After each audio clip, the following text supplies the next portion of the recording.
Hey dudes, welcome to Splat from the Past, the only 80s themed horror and sci fi show where things could get totally radical.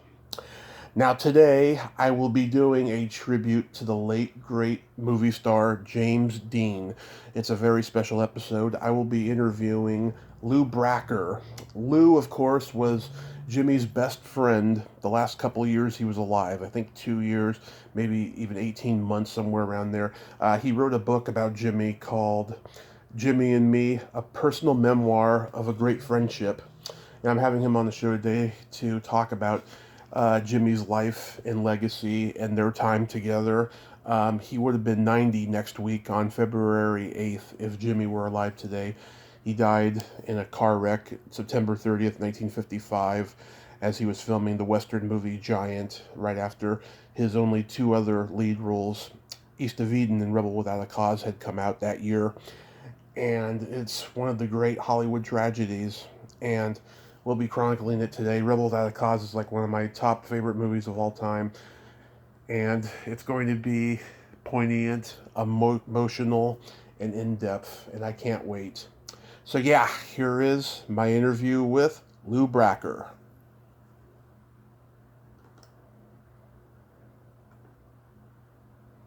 Hello. Good afternoon, Lou. Welcome to the show, sir. Uh-huh. Thank you. Yes, Tommy. This is such a great honor. Thank you for taking the time today. Oh, well, I don't know if it's an honor, and I do have the time.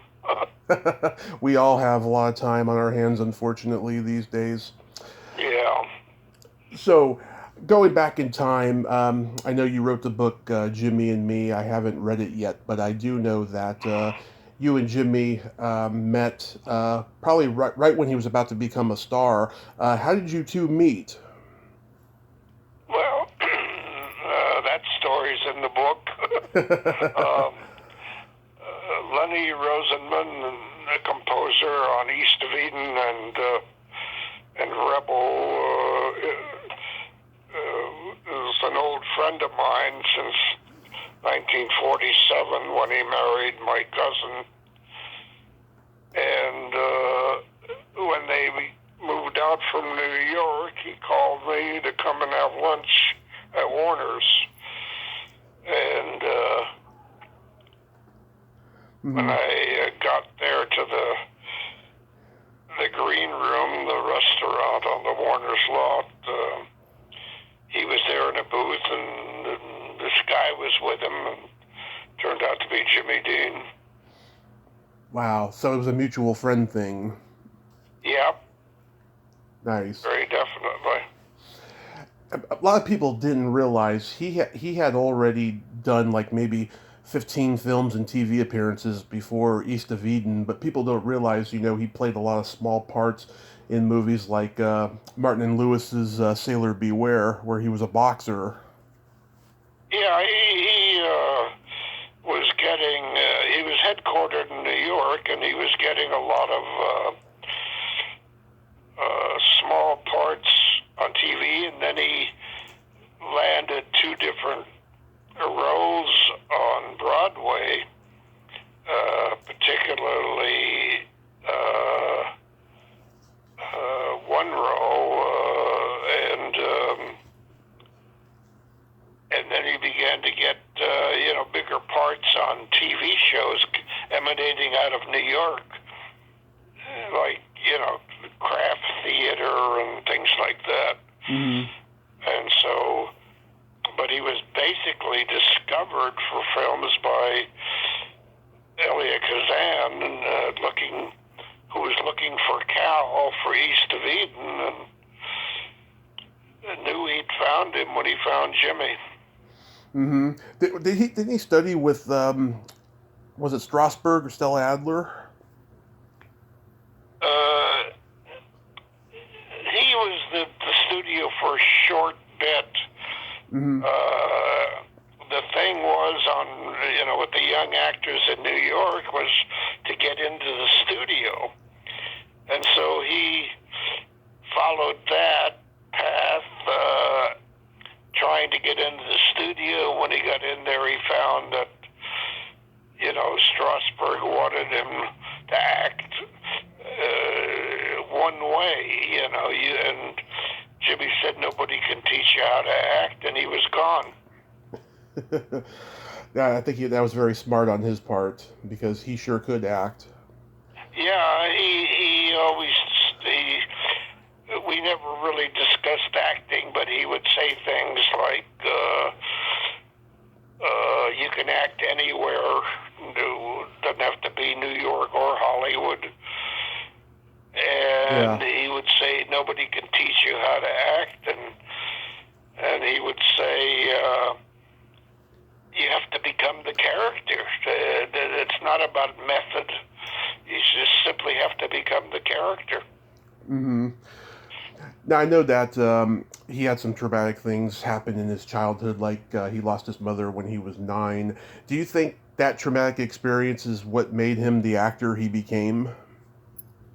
I think it had a lot to do with it, but I think it had more to do with his being so non-trusting and defensive. He would meet people and he'd immediately throw up a wall, and they were just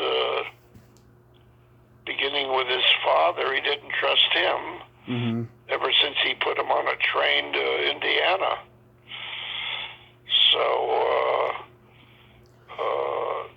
I think the death of his mother was a tremendous loss, but I think he felt betrayed by his father also, and so he had a natural distrust of people.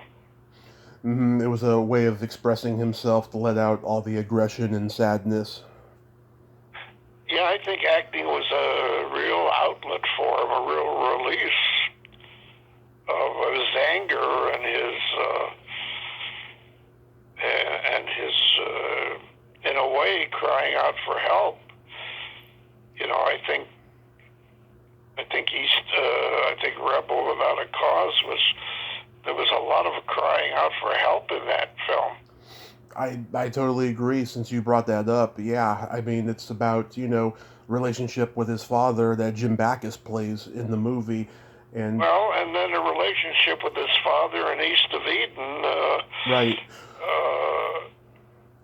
I think that he felt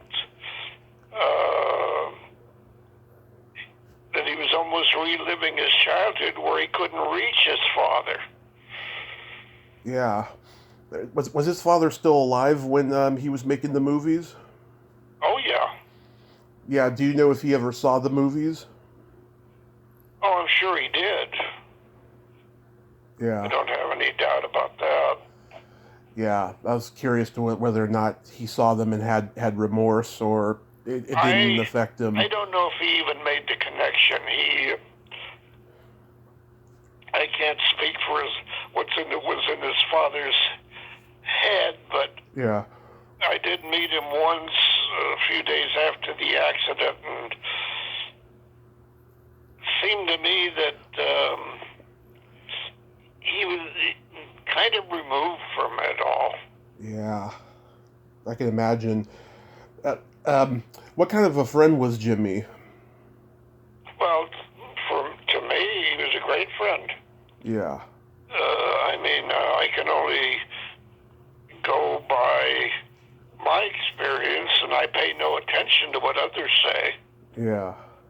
There's all kinds of stories out there, and he was different things to different people or whatever, but I saw him, I saw him interact with my family. I saw him hang around the house. I saw him with me,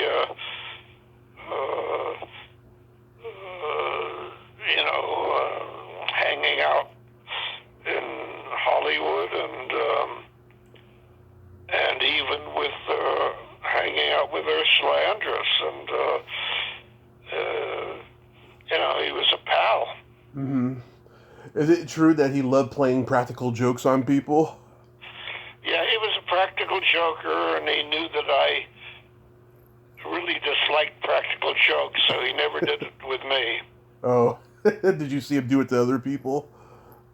Yes, he loved to, for instance, take out his false teeth and stick them on the table, just to get people's reactions and things like that.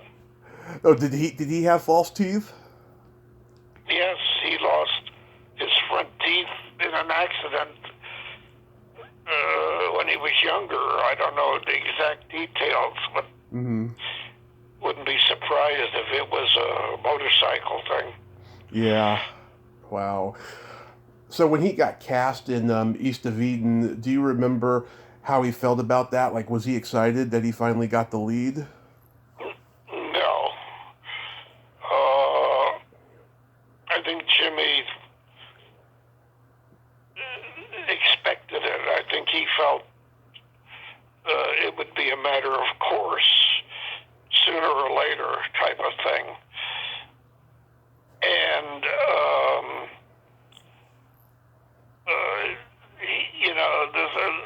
the thing about Jimmy, I went through the three films with him. Right. And he never changed his attitude towards me or my family, or he was always just Jimmy Dean. Mm-hmm. And, by the time Rebel was out, he was the hottest thing in films. But you'd never know it. Yeah, he was gone, sadly. They say that when he was making East of Eden, he was so method, like he would provoke Raymond Massey just to get a good performance out of him, and he would show his anger in that character. Well, actually, Kazan helped Jimmy in that regard. Jimmy went to him and said that, he can't work with this guy. This guy is not even an actor. He's so wooden. And Kazan said, well, that's what it's all about. Work with that. Take that. And, he wanted Jimmy to be trying to reach him. A father who was unreachable. Mm-hmm. Yeah, so... And in conference or in consultation with Kazan, Jimmy used the fact that he couldn't work with Raymond Massey, that in fact he wasn't supposed to work with Raymond Massey. Yeah. Do you think that he respected Kazan like a father figure then? Oh, I don't know. I think he wanted his directors to be collaborators. And he had that with Kazan and with Nick in his next film. He didn't have it with old school George. What's his name? The director, George Stevens. George Stevens. Because Yeah. George Stevens was old Hollywood. Mm-hmm. And George Stevens treated actors like children. Yeah. And, demanding Jimmy be on the set at 8 in the morning, even if he wasn't used all day. And Jimmy just wasn't going to do that. And that's what the big fight was on Giant. And Jimmy didn't, Jimmy would use business in his acting that he would pick up from local people, which was very evident in Giant, pacing off his land and so forth. That was a local thing he learned from the people in Marfa. Yeah. And George Stevens didn't sit well with George Stevens because he didn't give him that piece of business. Yeah. And so it eventually led to a blow up, and then Jimmy and that he was respected as an actor. Mm-hmm. Is it true that he refused to attend the premiere for East of Eden? You know, I don't know where that premiere was. Maybe it was in New York, but it wasn't in L.A. I went to see East of Eden in L.A. Mm-hmm. In fact, when East of Eden came out, Yeah. Jimmy was east working with Dennis Stock on the Life magazine layout, and I don't even know if he went to see the picture or not, much less a premiere. Yeah. Well, a lot of actors don't like watching themselves on screen. But wouldn't surprise me. I do know when and where he saw Rebel, because he took me, he and I and Dick Clayton, his agent, on the ground in Hollywood. We went to the sneak preview in Huntington Park, and it wasn't a premiere at all. It was, in fact, it was a sneak, and the Warner's was really sneaking it to get audience reaction. And that's when he saw Rebel for the first time. Mm-hmm. So he did get to see it before he passed. Oh yeah. That's good. He just didn't see Giant, the finished Giant. Yeah, that Giant was still going on when he passed. The processing, post-production processing was going on. The filming had ended. Mm-hmm. Rebel Without a Cause is my personal favorite of the three. It has this aura around it that I think would still be there if he had lived longer. It's so ominous and yet operatic. It haunts the mind long after the movie is over. Did he really want that role? Did he lobby for it? Well, my personal favorite as a film, Yeah. Was East of Eden. Right. I mean, I thought that was a real work of filmmaking. It was like a tapestry, and Rebel was the most explosive and shot him right to the top. But I think, for me, I just thought Rebel was a terrific film. Yeah. I mean, East of Eden, Rebel was a really explosive film that lives. It does very well, even years later, because those things are still there. Oh, absolutely. They're there forever. Film is forever. Right. Yeah, I heard he got hurt during a fight scene in Rebel. Someone had a real knife or something? Yeah, there was he got nicked a little bit, and so they put a protective jacket on him underneath his shirt after that. Oh. It was an accident. Corey Allen had a knife, and it wasn't a fake knife. And either when they were practicing the scene or actually shooting at it got too close, nicked him a little. Yeah. And scared the hell out of Warner's. You have to go to the hospital and get stitches? Pardon? No, I don't think it didn't take stitches. Hardly took a bandage, but it was enough to alert them that accidents happen. Now, with Giant, did he always want to do a Western? He always wanted. Well, when we say always, his career was very young. But he had in mind wanted to do Western, which he was already lined up for with the left-handed gun. And he wanted to do a comedy. Yeah. Well, I've always said that the one who benefited the most from Jimmy's demise was Paul Newman. Yeah. I think that he could have played a lot of Newman's roles. Newman got two of his big films, Somebody Up There Likes Me and The Left-Handed Gun. Right. And I think Jimmy would have gotten Cool Hand Luke, among others. I agree, yes. And I also heard Paul Newman actually auditioned for East of Eden with Jimmy. He did. Yeah. He did.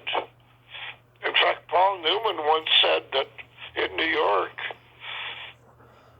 his words, every audition I went to in New York, that little bastard was there. Little bastard. Yeah. Didn't he become good friends with Elizabeth Taylor on Giant? Yeah, he did. But you know, she has a history of that. Yeah. 7 husbands, right? Well, not only that, but you know, she would become very close with really good New York actors. Oh yeah, Montgomery Clift, leading men, yeah, stars.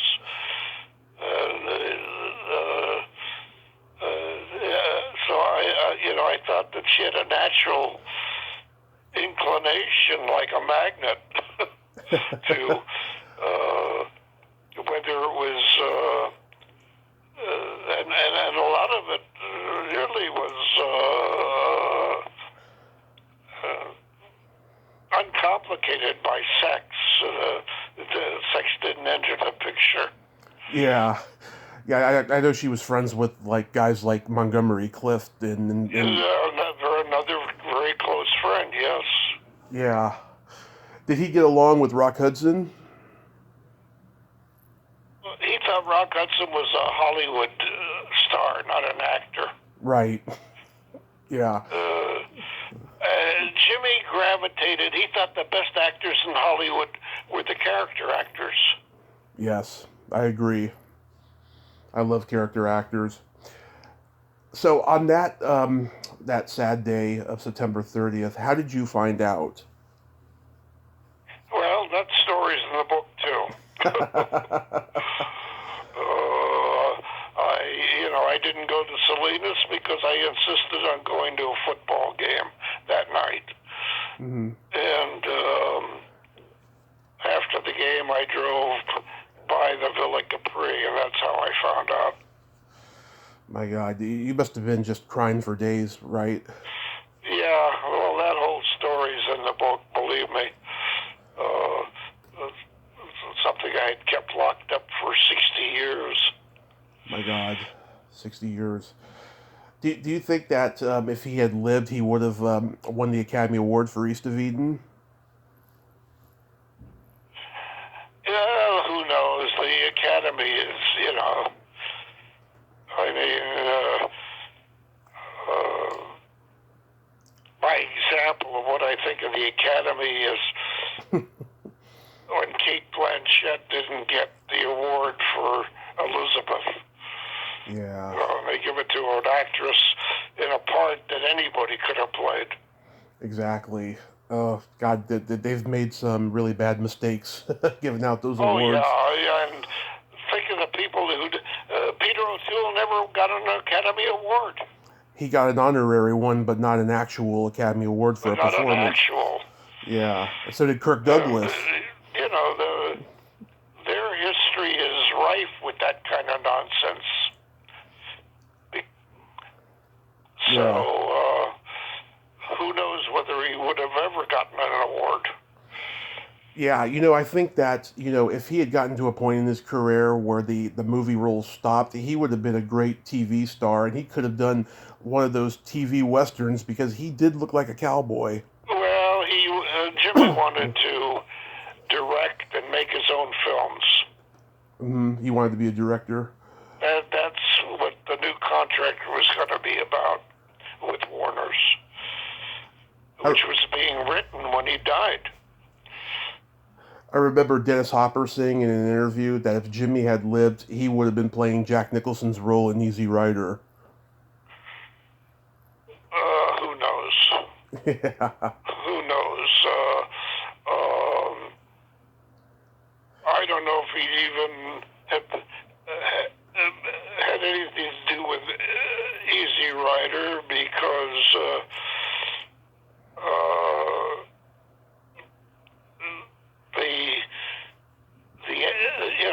the actor that was making it, directing it.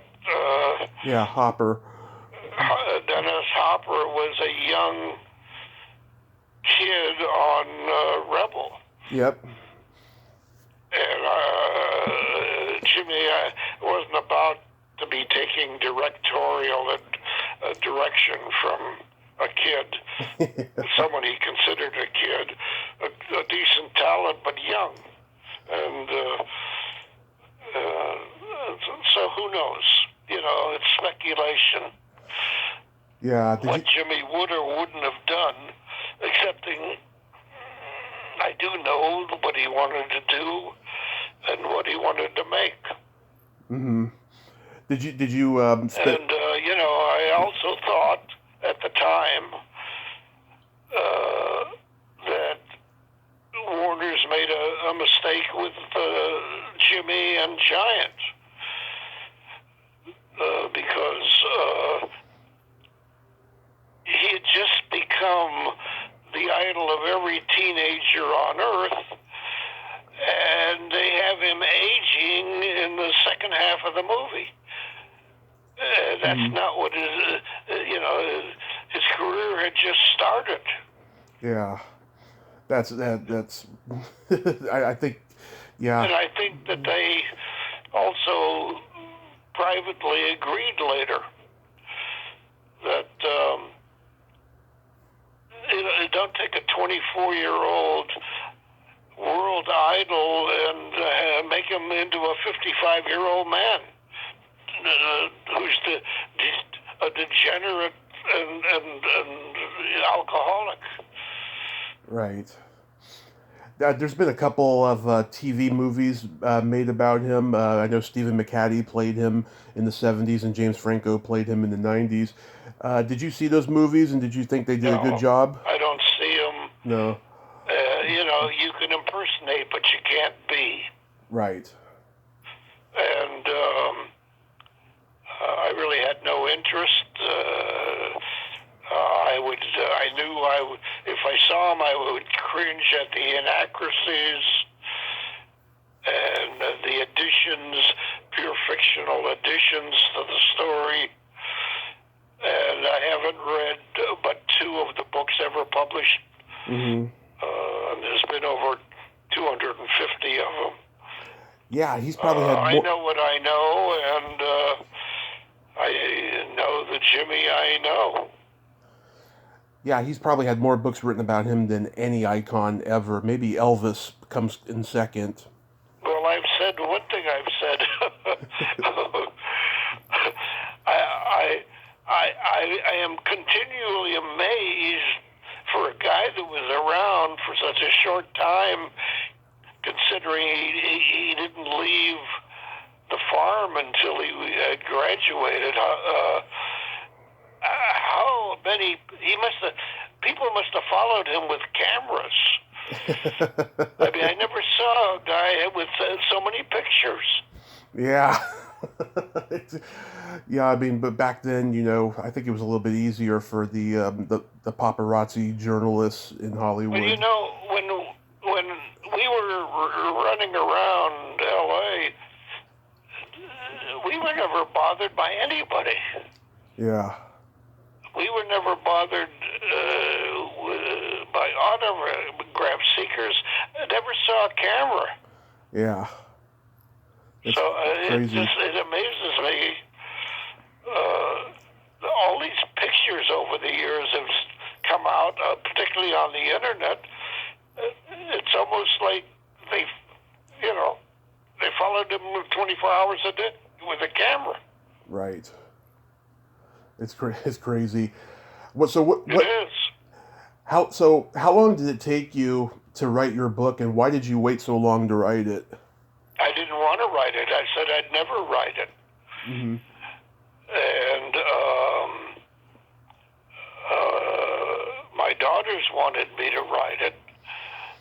They thought it would be very good for me. And I was up at this big Porsche do in Monterey in 2011, where Porsche was honoring 5 race car drivers. I was one of them. And I sat next to a lady who was also being honored as one of the 5. She was a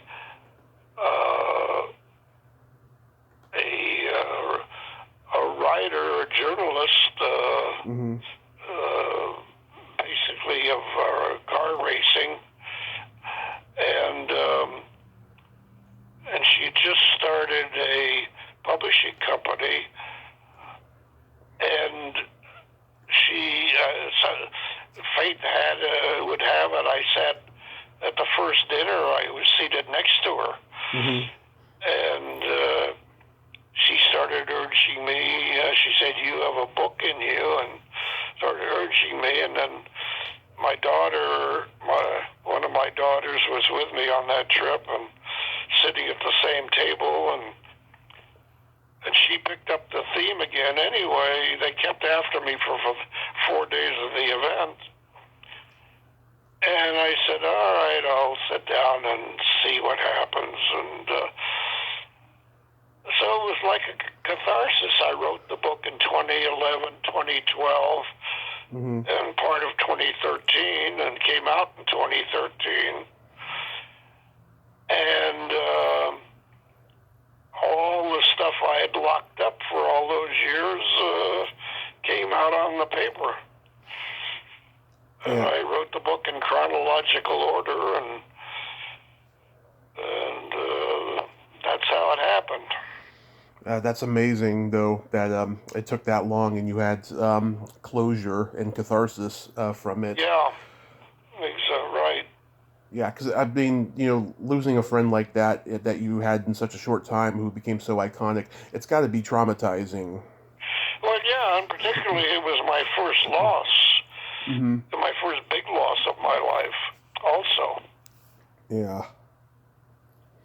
Have you gotten good responses from the book? The book's still selling. Yeah. Yeah, I've had marvelous responses and even requests to update it and put things in I hadn't thought about at the time, because some of those memories really didn't surface, or some of the memory didn't surface till after the book was out.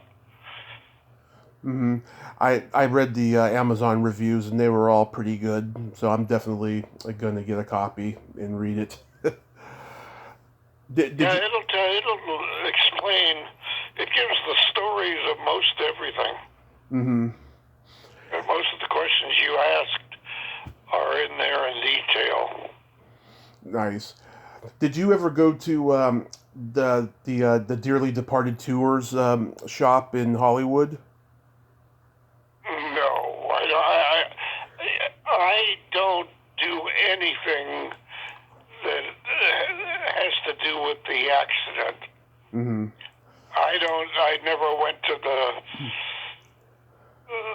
the place where it happened, although when I was stationed at Fort Ord, I used to take that cutoff all the time.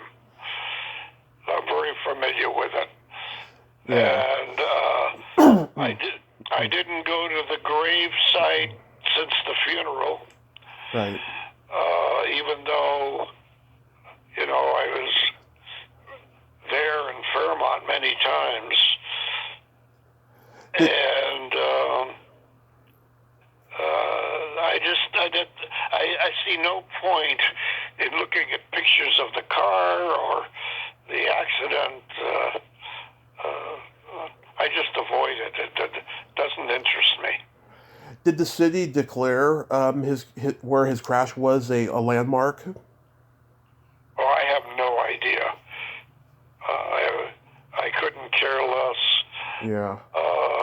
What interests me more was 2019. I was in Marion, Indiana, for the dedication of the little park where the apartment house where Jimmy was born used to stand, Mm-hmm. and things like that. Wow. Well, Lou, I want to thank you so much for coming on today and preserving Jimmy's memory. And I realized too, next Monday he would have been 90. Yeah. Yeah. And, he,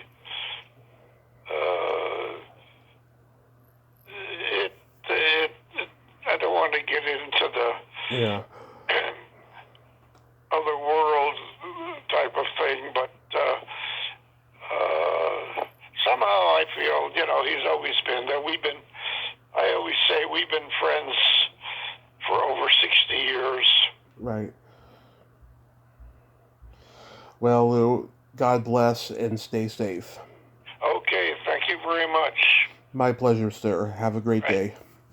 Bye. Bye-bye. Well, there you have it. Lou Bracker. Ain't he a cool dude? Oh my God, what a very nice man. And he has great stories, a great legacy to preserve of Jimmy Dean, and I'm glad I got to talk to him today. Well, until next time, this is Tommy Throwback Kovac saying there's no shame in living in the past because the present sucks. Later, dudes.